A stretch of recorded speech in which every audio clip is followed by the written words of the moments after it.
anak-anak, selamat pagi. Bertemu kembali bersama Bu Putri. Hari ini kita akan belajar masih di tema 1, kita akan ke subtema 3, yaitu mengenai lingkungan dan manfaatnya. Kita akan ke pembelajaran 1 ya. Sebelum ke pembelajaran 1, kita akan lihat dulu pemetaan kompetensi dasar kita pada subtema ini. Anak-anak bisa perhatikan pada layar. Ada 5 muatan di situ ya. Seperti biasa kita akan fokus pada muatan untuk KD-KD esensial saja. Kita akan fokus ke muatan IPA, PPKN, dan juga bahasa Indonesia. Masih sama materinya ya. Untuk IPA itu mengenai alat gerak dan fungsinya. PPKN untuk nilai-nilai Pancasila dalam kehidupan sehari-hari. Dan juga bahasa Indonesia mengenai pokok pikiran. Yuk, kita akan lihat pemetaan kompetensi dasar pada pembelajaran pertama. Ada 2 muatan, bahasa Indonesia dan IPA, walaupun nanti kita akan lebih fokus pada bahasa Indonesia. Untuk IPA-nya masih sama alat gerak ya. Oke, anak-anak bisa buka halaman 122. Ada seorang anak, iya ini Lani namanya ya. Dia sedang membayangkan suatu proses. Coba anak-anak lihat. Ini bukan kue coklat ya. Ya, ada 3 proses di sini. Ini mirip kue coklat. Yang lapar jangan ingat-ingat coklat dulu. Ya, lihat. Dari proses awal sampai jadi. Ini apa ya anak-anak? Iya, ini adalah tanah liat. Diproses. Ini tanah liatnya dibuat dengan tangan. Ingat, ketika memproses dengan tangan ini berarti otot-otot tangan sedang bekerja. Otot adalah organ gerak aktif. Sampai hasilnya jadi seperti ini. Ini adalah kerajinan dari tanah liat. Nama lain kerajinan tanah liat itu apa ya anak-anak? Iya, bisa disebut juga dengan gerabah atau ada yang menyebutnya tembikar. Oke, anak-anak bisa menuju ke halaman 124. Ada bacaan di sana, Bu Putri bacakan ya. Pengalaman di hari Minggu yang tidak kalah menariknya dibanding dengan Edo dan Benny adalah pengalaman yang dialami oleh Lani. Hari Minggu ini, Lani diajak ayahnya pergi ke Madura. Ayah Lani ingin membeli beberapa kerajinan gerabah untuk pelanggannya. Seperti kita ketahui bersama bahwa Madura merupakan salah satu daerah penghasil kerajinan gerabah yang berkualitas tinggi. Sepanjang perjalanan menuju tempat produksi gerabah, Lani sibuk mengamati sekelilingnya. Lani takjub melihat potensi alam yang ada di Madura. Lani juga begitu kagum akan orang-orangnya. Mereka pekerja keras. Mereka juga pandai memanfaatkan potensi alam yang ada di sekitarnya. Mereka bekerja keras dari pagi hingga sore. Tak kenal lelah meski harus berkubang dengan tanah. Menggali dan mengumpulkan tanah liat untuk dijadikan bahan pembuatan gerabah. Oke, hari ini kita akan banyak belajar tentang gerabah ya anak-anak. Itu tadi perjalanannya Lani ke Madura.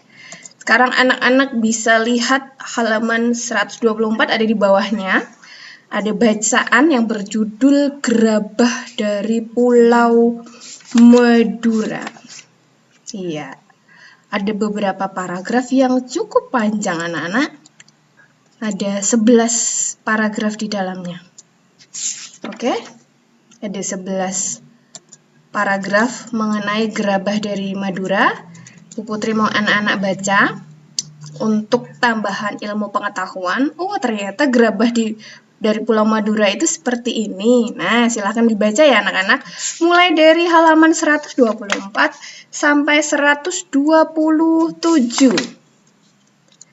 Kalau di bukumu, setelah membaca ini kalian diminta untuk menuliskan ide pokok masing-masing paragraf, tapi Bu Putri tidak meminta kalian melakukannya ini karena paragrafnya cukup panjang ya. Jadi kalian bisa ke halaman 129. Oke, sudah lihat? Iya, ke ayo berlatih. Kamu sudah bisa menentukan ide pokok dari sebuah bacaan.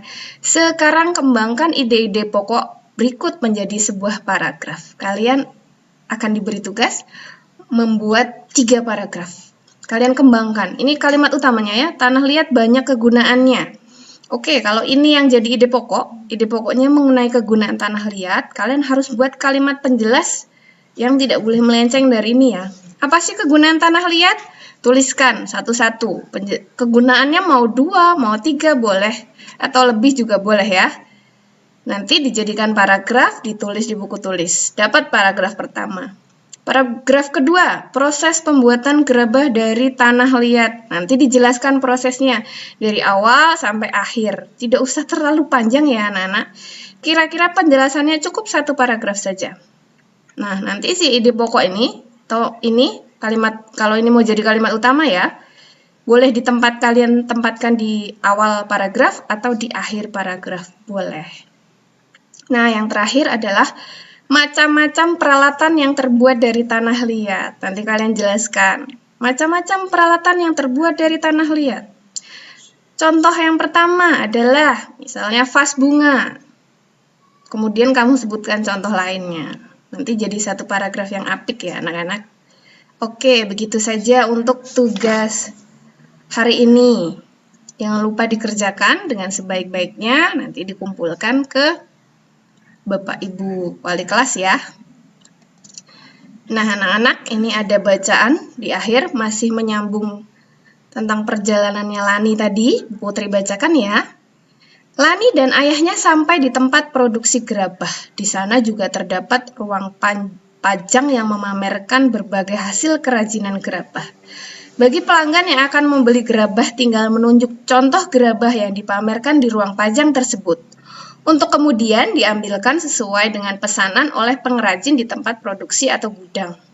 Wah, hebat! Kualitas gerabah-gerabah ini sangat baik, uji ayah Lani. Benar ayah, jadi bingung memilihnya, karena semuanya bagus-bagus, kata Lani. Lani memang harus begini, kerajinan gerabah ini telah menjadi tumpuan nafkah masyarakat yang di sini. Jadi mereka pun mengerjakannya dengan sepenuh hati. Mereka benar-benar menjaga kualitasnya, mulai dari pemilihan bahan baku, proses produksi, finishing, pengemasan, hingga sampai pemasarannya. Jika mereka mengerjakannya sembarangan, mereka lama-kelamaan akan kehilangan pelanggan yang pada akhirnya justru akan mematikan sumber penghasilan mereka. Jelas ayah Lani. Betul sekali ayah, kata Lani. Nah, itu pelajaran kita hari ini ya anak-anak, tentang gerabah, pengrajin gerabah, dan proses pembuatan gerabah. Semoga bermanfaat. Bu Putri rasa cukup sekian pembelajaran kita hari ini. Tugasnya dikerjakan. Kalau ada yang mau ditanyakan, nanti tinggal tanya saja ya. Oke, sampai bertemu lagi di pembelajaran berikutnya. Sampai jumpa.